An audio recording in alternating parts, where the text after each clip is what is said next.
Hey guys, how's it going? Michael Troy here. Today we're looking at Starbrand number 11, John Byrne's first issue, John Byrne's takeover issue. Cannot wait to share it with you guys. So cool. Check out this gorgeous cover by Byrne and Tom Palmer. Subscribe to my channel if you haven't already. Hit that like button and let's get right into it. Alright guys, so here we go with Starbrand. Marvel New Universe, the much lamented line of comic books from Marvel Comics. To celebrate Marvel's 25th anniversary, Jim Shooter had the genius idea to come up with a new universe for fans to appreciate rather than celebrating the one that we already knew and loved for a long time. So it was approved, given a budget. Then the budget was taken away. Shooter wanted to go through with it anyway. A bunch of books were produced. Some of them were good, some of them were not. Starbrand was Jim Shooter's baby. Arguably, the Kenneth Connell, the main character, is like an avatar for Jim Shooter. He's from Pittsburgh. It takes place in Pittsburgh. New Universe did not work out so well. Jim Shooter left Marvel. And I'm surprised they didn't just cancel everything, but they tried to keep it going. And John Byrne, in like one of the biggest troll moves ever, took over Starbrand, blew up Pittsburgh. Like, the bad blood between Shooter and Byrne is legend, and I don't need to go into it any more than I already had. But suffice to say that John Byrne is taking over Starbrand from Jim Shooter after his run, after departing Marvel. Tom DeFalco, Master Control. Sound Informed, John Byrne. Substance, Tom Palmer. Hue, Andy Yonkis. Calligraphy, Joe Rosen. Control, Howard Mackie. Master of Control. Or Master Control. I don't know if he's a Master of Control or not. Tom DeFalco. I'll translate. Sound and Form. Words and Pictures. Substance. Inks. Finishes. Hue. Colors. Calligraphy. Letters. Control. Editing. So... Did Starbrand, I think this is John Byrne sort of trying to turn him into a superhero in a way. In a way, I feel like he was kind of an anti-superhero. Maybe there was like Superman analogs going on. I don't know. This is his love interest, best friend, whatever. It's funny because at the time, this is John Byrne just writing and doing breakdowns, so very loose, like pencils. You can see the form and style of John Byrne underneath, but it's finished by Tom Palmer, who is a very heavy-handed finisher.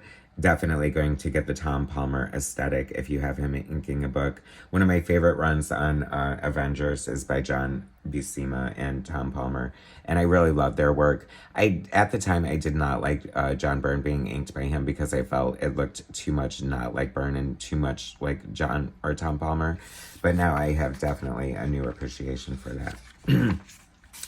I feel like Starbrand, someone in the Byrne Victims Facebook fan group that I belong to, and you probably do too if you're watching this, but had made like a custom Starbrand figure, and it was so cool. I would totally own that. I don't know. I feel like, I don't know, I just have like some fond nostalgia for this character, even though it's probably not great or whatever. I mean, John Burns went in this really wackadoodle direction on the book, and it was kind of super sci-fi and just like all over the place, but really cool at the same time. Lots of fun storytelling. I just love Tom Palmer's like use of Zipatone. I mean, he is like has the craziest like catalog of Zipatone too. Like, I mean, he definitely uses, like, this seems like more common, but he's definitely using like deeper patterns, and I don't even know what they're called. I would definitely like to like, I don't know, learn how to use Zipatone, or just like have a class, or have someone who's used it and can show me, and just, I don't know, do a project or something just to see. I'm sure it's a huge pain in the ass. Obviously, the computer application of it is much better. The Marvel Tryout book, I own 2 of those. Can you believe it? And it was the best thing ever. Like, totally preying on young wannabe artists like myself for only $13 at the time. That was pretty expensive, but it was huge. Actually, I mean, it came with like the actual comic book artboards, and it was kind of crazy cool.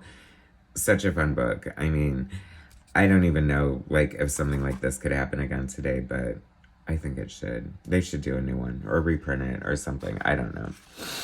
Either way, John Romita Jr. I think John Romita Sr. drew the cover, if I'm not mistaken. Jr. did the interiors.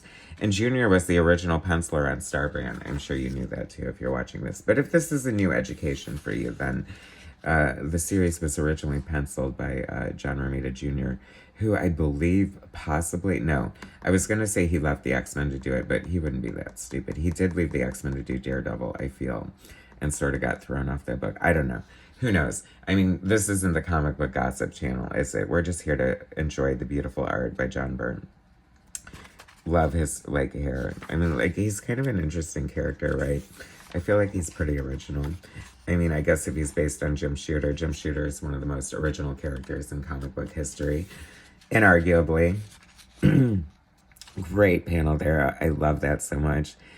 You know, it's funny because you talk about being able to know how to draw and stuff. Obviously, Byrne and Palmer are great artists.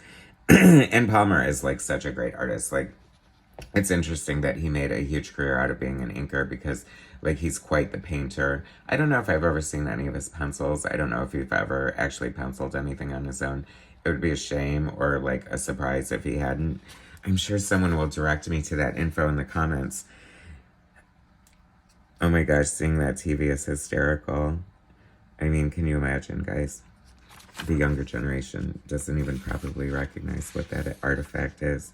This is fun, too. I love this. This is so cool. I mean, how cool is this? This is where, like, it really pays off having someone like Tom Palmer as the finisher in the book, because you get all this great texture. I mean, his brush. I mean, I can only imagine the amount of brushes that man has inked through in his lifetime. It has got to be ridiculous, because he brings the deep, heavy blacks like nobody else, and I just really love his art. It's funny because they would go on to work together on Hidden Years, and I think that was obviously, you know, John Byrne's probably desire to have it look a little more like the Neil Adams X-Men run. It's always so jarring to see Ronald Reagan in a comic book, isn't it? It's always so jarring to see Ronald Reagan, period. And then here's John Byrne in one of his cameos at 387 Park Avenue South in New York City, the address of Marvel Comics for, oh, so many years. Kind of sad, a bygone era. The bullpen here, the editors sitting around shooting the shit. I guess that's DeFalco and who was the other editor? Control, Howard Mackey. I don't know. I don't know what Howard Mackey looks like. The New Universe News. It's over soon, fellas. I think I would go on to what, issue 18 or 20 maybe. I don't know. I feel like I don't have the last issue of this, and I need to get on that like yesterday. I mean, what was I thinking? That it was terrible and it needed to end? Maybe. But it's John Byrne, and John Byrne never ends. Anyway, so that was John Byrne's first issue of Starbrand. Pretty cool, eh? I don't know. What did you think of the New Universe? When I do New Universe videos, I feel like it's a mixed bag. Like, some people do have fond memories. I feel like I like Starbrand. I collected a couple issues of Night Mask for the Tony Salmon's art. And it's just a fun footnote in history, but I don't know. It's Byrne, baby. Byrne. Thanks for watching. Subscribe to my channel. Hit like. Share my content. Bring you more later. Thanks, guys.